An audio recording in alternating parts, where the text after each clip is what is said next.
So I wasn't sure I was going to see you today. Oh, that story. I heard that actually earlier today. Yeah, I was writing a colleague of ours, Olafur. So he's not been online yet. Is it time? So unusual that Tony is sending a Slack message at 1:30 a.m. Yeah. and then not again at 6 a.m. as well. Yeah, it's not healthy, by the way. Yeah. So the background is that my wife is... No, what is it? The due date for my wife is actually tomorrow. No, it's on Wednesday. It's on Wednesday. So, let's see. The second kid inbound. Sharing all the personal details. Yeah, getting wonderful so personal. Introduction. I love it. And now we're going to talk about, revenue operations. I mean, it's a seamless segue. bridge. Yeah. Yeah. You transitioned so Yes. easily directly Yes. into that one. So today we're going to talk about why 75% of scale-ups, they're going to have revenue operations by 2025. Yep. And I mean, you get asked frequently about, when and how to implement revenue operations. We've seen a couple of studies showing that there's a rapid rise in the amount of titles in revenue operations. So we're going to talk about all the rage. What is all the rage here? And I think the important piece is not to feed into the hype, but really talk about what should be your reason to either implement revenue operations or progress it throughout their maturity stages. And we're going to talk about all of these two things a little bit more in depth, but really, putting some more meat to the, this is cool, we should have it, but actually, hey, why is that, right? And I think, that's what we're going to spend the next 20 minutes on, actually. So I think it's obvious. We should start with the why. Yeah. That's the first step. And both you and I have noticed a very interesting conversation and kind of movement within revenue operations where there's the traditional purpose and there's, the future purpose or the, probably the right way it should be looked at. So let's get into the why and we'll get into that as well. Yeah. So I think the why, when you really take a couple of steps back and try and detach yourself from this whole system admin thing that you might be looking at this from right now, it's really the one team or department or group of people, depending on how you want to define it, that can help your organization move closer to predictable revenue. Yeah. So, and what does that actually mean? How do you achieve that predictable revenue? Our point of view on this is obviously that you have a finance team. They do financial planning. They work closely with the board to figure out a number, and then they need to create a budget. And unfortunately, that budget also needs to have a revenue line item, and then they just put something into that revenue line item. But that usually isn't fully backed up by how the commercial organization actually works, right? And basically, already here now on the planning stage, you have a rift that's forming between those two different departments. Revenue operations is here to bridge that gap. Revenue operations can, number one, understand the numbers from the finance side and relay some of the commercial numbers to finance. And then when it goes into execution mode, so meaning executing that plan, they can work extremely closely with the commercial side and keep supporting them on the numbers and so forth in order to actually, go towards predictable revenue. And again, that really means creating a plan that's solid, ideally based on data, because that's the most solid way. And then executing, we sometimes say relentlessly, but I think the better word is more diligently in terms of really making sure that everything is going according to plan. And it, by the way, won't. And then spotting that immediately, bringing this up as a topic to discuss, and then fixing it immediately. Instead of, it's December and that thing stopped working in March and we've totally forgot about that. And now we are way far behind. Yes. And I think it's also, it's kind of a pet peeve of ours. Yes, all the tools are important, all the processes are important, but if you're in revenue operations, you have revenue in the department title, that has to be the focus. And you, because of the unique position of knowing the tools, knowing the data, knowing the processes, you do have a unique view that goes across the customer journey. And all of the things that Revenue Ops is doing, they're obviously extremely beneficial and worthy. And we're going to talk about some of this in a second. But really, you need to think about what is the overall outcome of that. What can you use that for to generate lots of value for the organization? And that is really the predictable revenue piece that we've just been talking about, right? I think that is kind of the that is the masterclass of revenue operations. And if you are yourself a revenue operations pro, I can, and simply also due to my journey through, not corporate, but startup life. If you're talking more about those topics, you will go up the ladder quicker.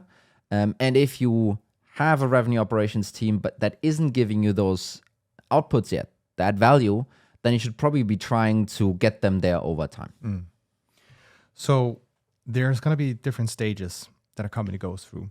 And we're going to get a bit into, the timing and your experience with adding revenue operations. So how do you see that? What's the entry point for revenue operations, and when should you start considering it? Yep.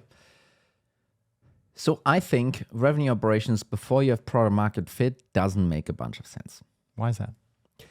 So you're basically in research mode all the time. Everything changes week over week. You probably will have founder-led sales. You don't need to manage a sales team yet. There's not a funnel by any means. All of your interactions with potential customers and customers basically are ways to source information and put it back into product until you really reach that point where the product that you're building is creating a benefit in a market that is large enough and can pay for it. And that's de facto product market fit. There are a bunch of different ways how to measure that and so forth. We're not going to go into this. But at that point, having a revenue operations person sit around is probably not going to add the value that you would need to pay for that role, right? And what we usually see is organizations basically get to product market fit around 50 to 100 employees. Obviously, that's a stretch. Some people do that earlier because they're more cash constrained. Some people do it later because there's lots of cash involved. But that's really the time where then once you've passed it, when you then start thinking about revenue operations, which then really gets me to the point where you should seriously starting to consider revenue operations, which is around finding go-to-market fit. Can you define go-to-market fit? Yes. Go-to-market fit is, number one, you have achieved product market fit. That's the requirement in order to move into that stage. At that point, you will probably be looking like having around 1 million in ARR. You will probably be around 50 to 100 people. And maybe you've just received Series A funding that maybe is 10, 15 million euros or something like that. And your task now is to figure out how you can repeatedly sell the stuff that you're trying to sell. And that really goes back to, what are the channels that we're going to use? Find the one thing to scale. There's an episode on exactly that thing. And ideally, you want to find 2 or more things that you can scale. And that really means, your next milestone as an organization is probably going to be 10 million euros in ARR. And getting from 1 to 10, that is a tall order. But some people, the best teams achieve that in actually 2 years. And that's where this whole triple comes from. You go from 1 to 3 and then from 3 to 9, aka 10-ish. And that's really your go-to-market fit stage. And the only way to get there in that time frame is, for you to figure out a way to repeatedly hire people that you take through an onboarding school that then are able to sell your product.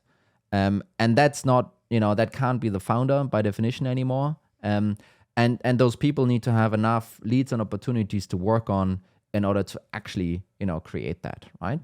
And the reason why revenue operations is really powerful in that stage, number one, you will start to using tools. Yes, that's the starting point still.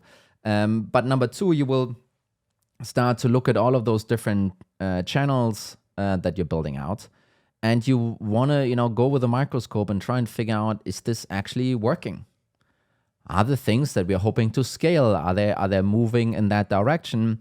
And revenue operations can basically help you as an analyst role, more or less, and that point to try and prepare some of the reporting around it, obviously, but really kind of see the end-to-end funnel impact of what you're trying to achieve, right? And that then might sometimes mean also looking at the churn side, right? And many companies maybe have annual contracts, but many others just don't. And then seeing, hey, this funnel really works, but it's creating customers that churn, basically that, puts you back to the drawing board. So that's why revenue operations in that case wouldn't only be looking at the sales side or the marketing side, but full funnel, and be able to help you, make sense of the data mess while you're doing all of these other things. As a founder going from 1 to 10, you will be busy with all kinds of other things, right?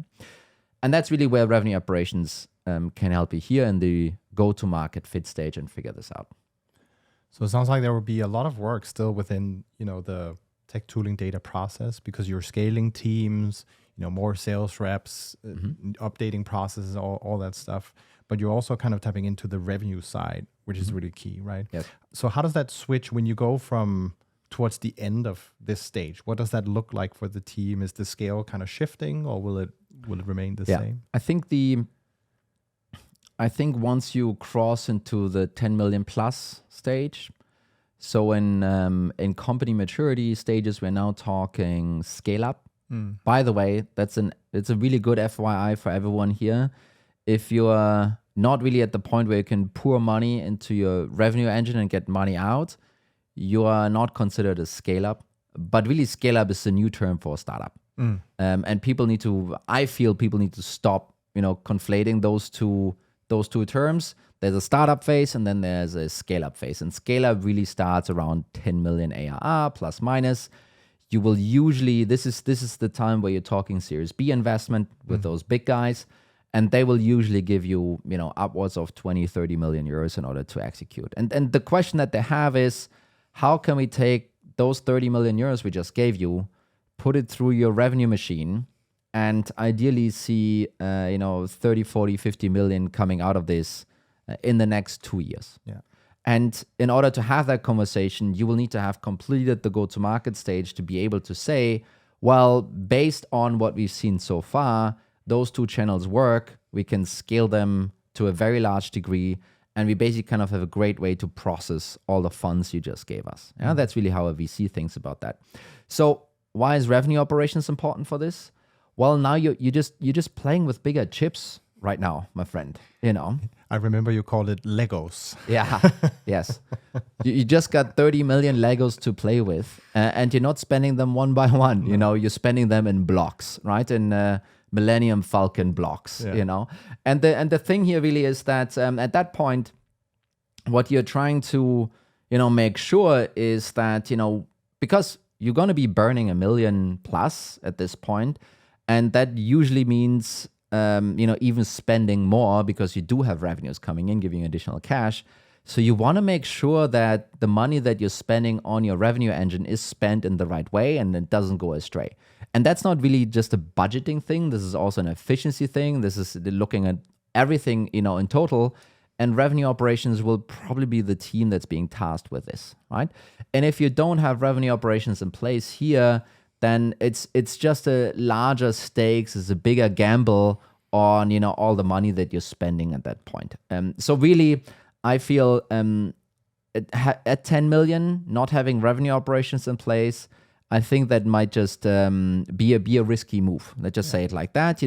Having at 1 million maybe feels like a luxury. Not having at 10 million, I think you're exposing yourself to a pretty aggressive flank here that easily could go wrong. I think it's also just interesting, right? Because most of the teams will have a finance function, but you kind of want to counterbalance. Sure, there are things we need to hit on the financial side, but there are a bunch of funnel metrics that drive those. And if you are in the state where you've raised a lot of money and there's a plan you need to be able to hit, it's probably a good thing to have more eyes on how that plan is laid out. So I don't want to be too Machiavellian about this, but at this point you will get in been there, done that VPs on the marketing side, on the sales side, on the CS side, also obviously on the product and so forth side. And these guys, they will be a little bit more political. They will be doing a little bit more maneuvering.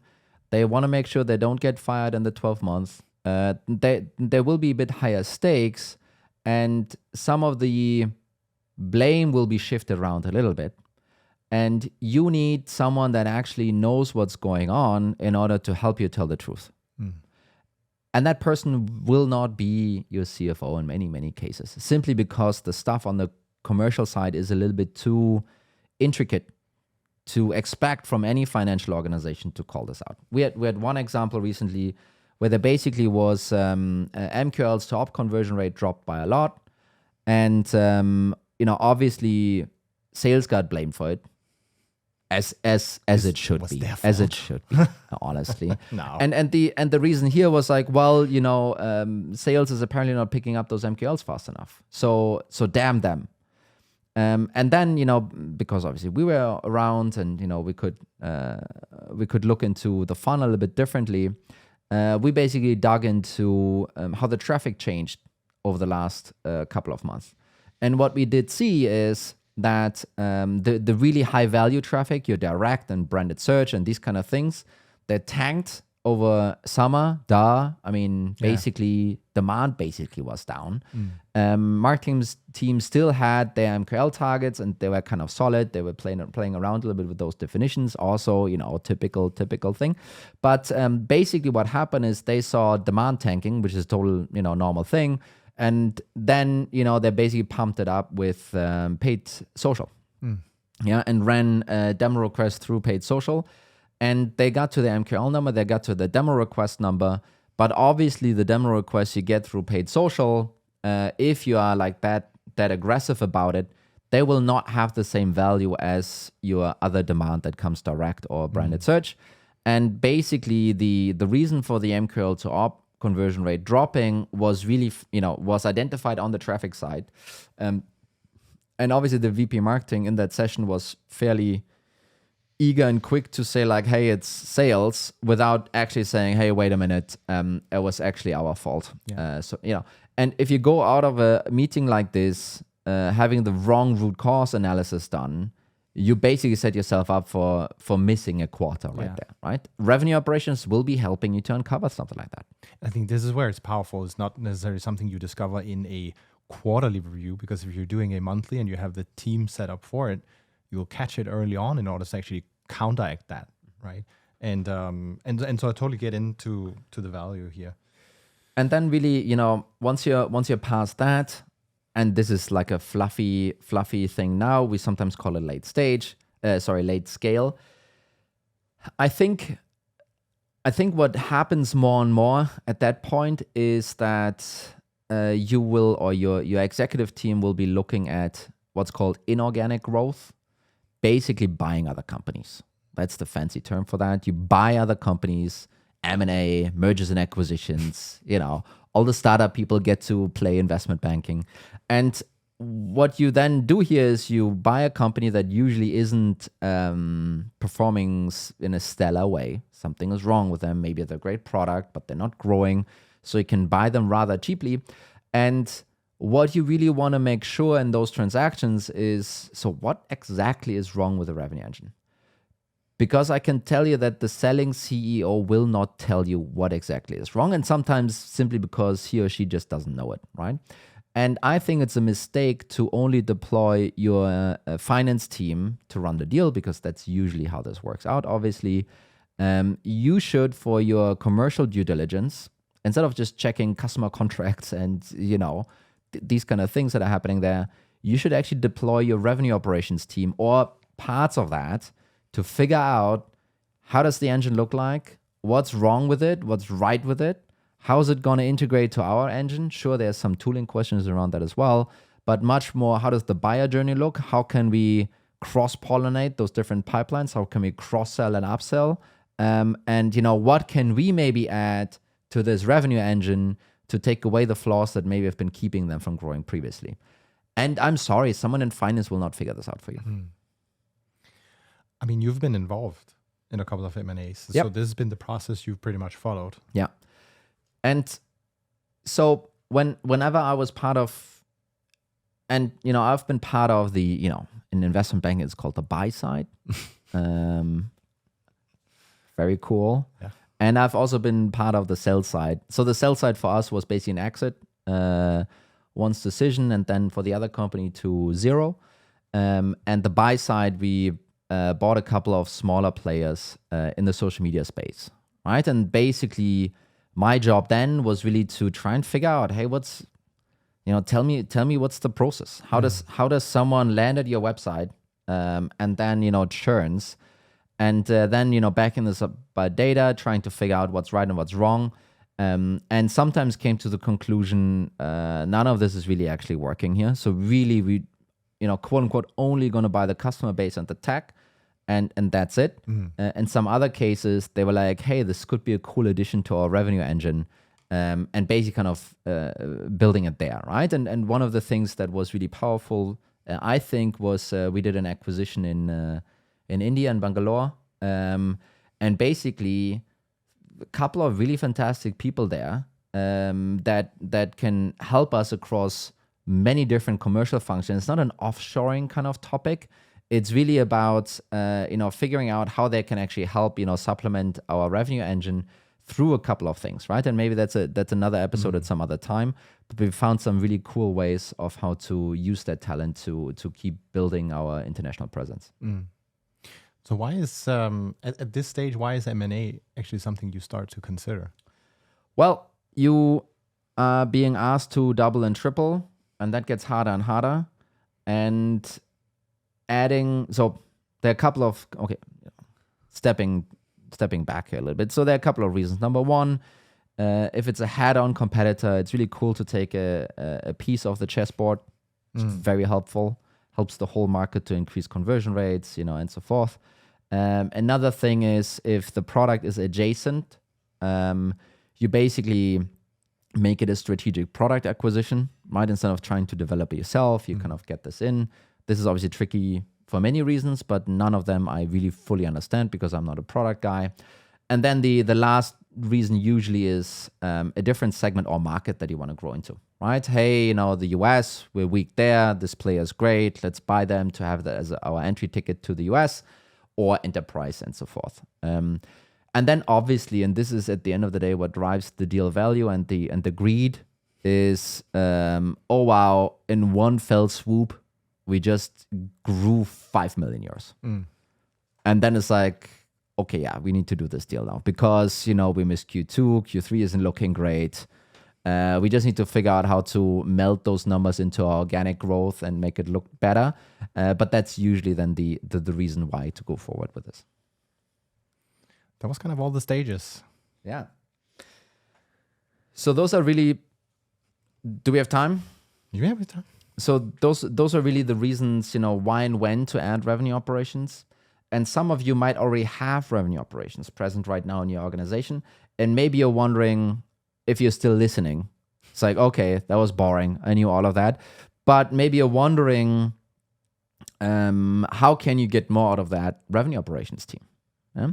And we actually started to develop some kind of a maturity or evolution framework around revenue operations because it's obviously helpful for us to understand, but turned out super interesting also for everyone on revenue operations.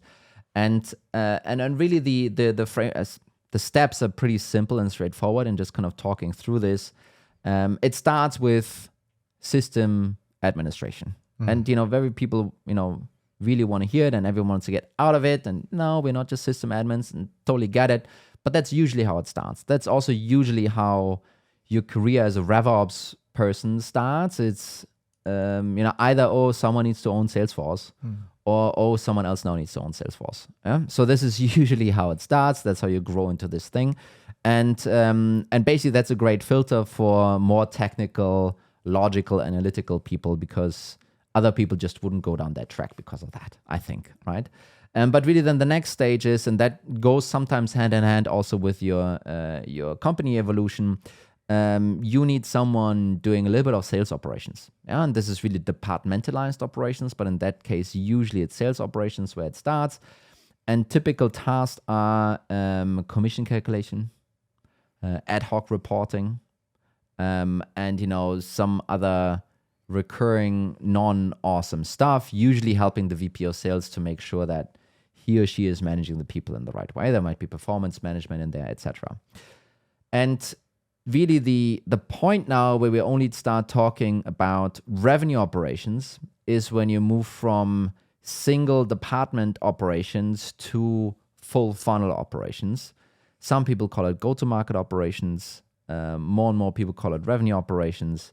And that's really where you have a team that does that looks after marketing, that looks after sales, and that looks after customer success, right? That's really the full breadth. That's when you have revenue operations. And if you have something like that already in your organization, fantastic. I want to tell you now how you can get more of your revenue operations team right here. And also you as a revenue ops professional, where does that ladder go next? Because that's kind of sometimes the question. And we see it as actually the next step is being revenue management or revenue execution actually. And this really is as a straightforward effort to build consensus and alignment around your go-to-market about the whole revenue stream. And how do you do that? Well, you do that with monthly and quarterly business reporting. I kid you not, that is the entry ticket to this thing. First of all, you will need to align the different metrics across the funnel, really align them, because you will need to pressure test them with people that are very, emotional about them. And then have those sessions with your VP sales, VP marketing, so basically with your commercial leadership team. Very quickly, the CEO and CFO will knock on the door and be like, can I see this deck? Can I be part of this meeting? Or can you maybe, now you're basically creating or owning the scorecard of the revenue engine, right there. And very quickly, in order to keep it interesting, you will start instead of, hey, VP sales, you missed your target. It's like, duh, thanks, I know that. But very quickly, you will start talking about what are the things for next quarter we need to get done in order to not miss that time. Yeah, really interesting conversation. Now the VP of sales will be much more interested and so forth.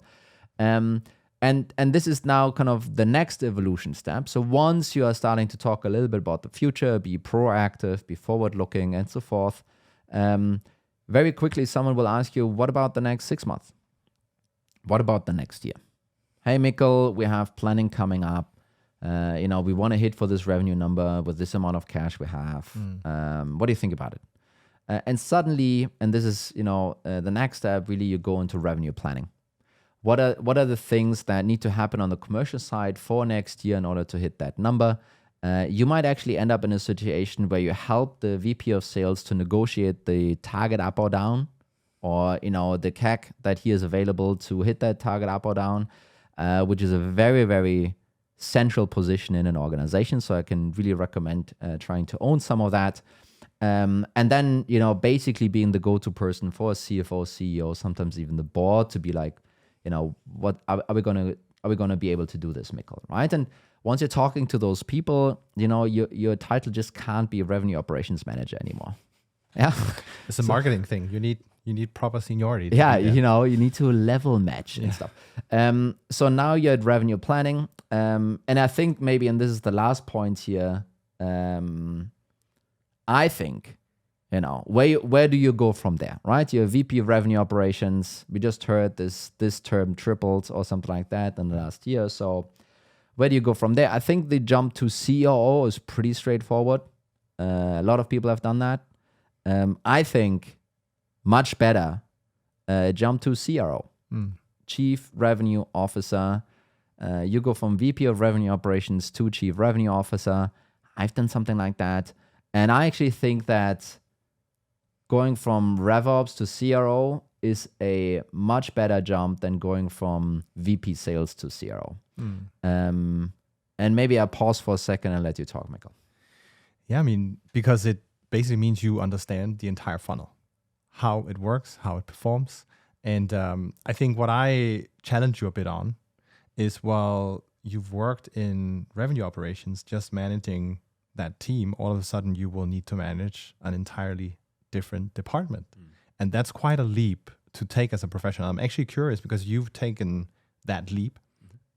How do you do that, and how do you actually make sure that succeeds? So revenue operations sometimes ends up being the team for all the stray teams. And So the reason why it's funny, it's a little bit true actually. So when we talk to RevOps people, very quickly it's like, oh no, I also have this outbound team and this performance marketing team as well, and the enablement guys actually they're sitting with CS, but I kind of own them.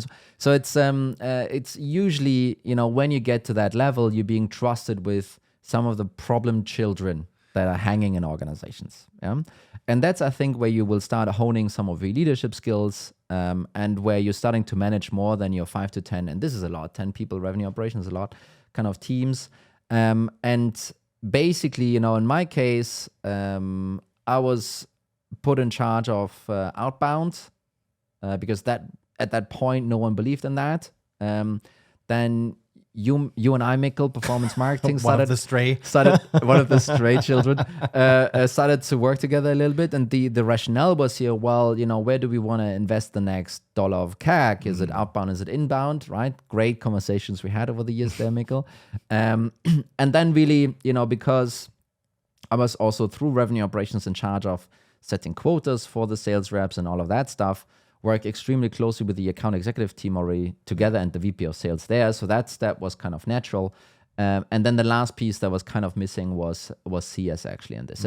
And in my case, that was I wouldn't say smooth, but it was a sensible transition. I think you're right that if you are managing a team of 5 to 10 specialists in revenue operations, you run this in Scrum, you're the trusted advisor, sure, but can you actually manage a VP of sales? Can you manage a VP of marketing? And that is sometimes a tall order to jump over. And I think yes, sure, there's a transition issue here, sure. But is a VP of sales really a better CRO? That's really the question you should be asking. Yeah.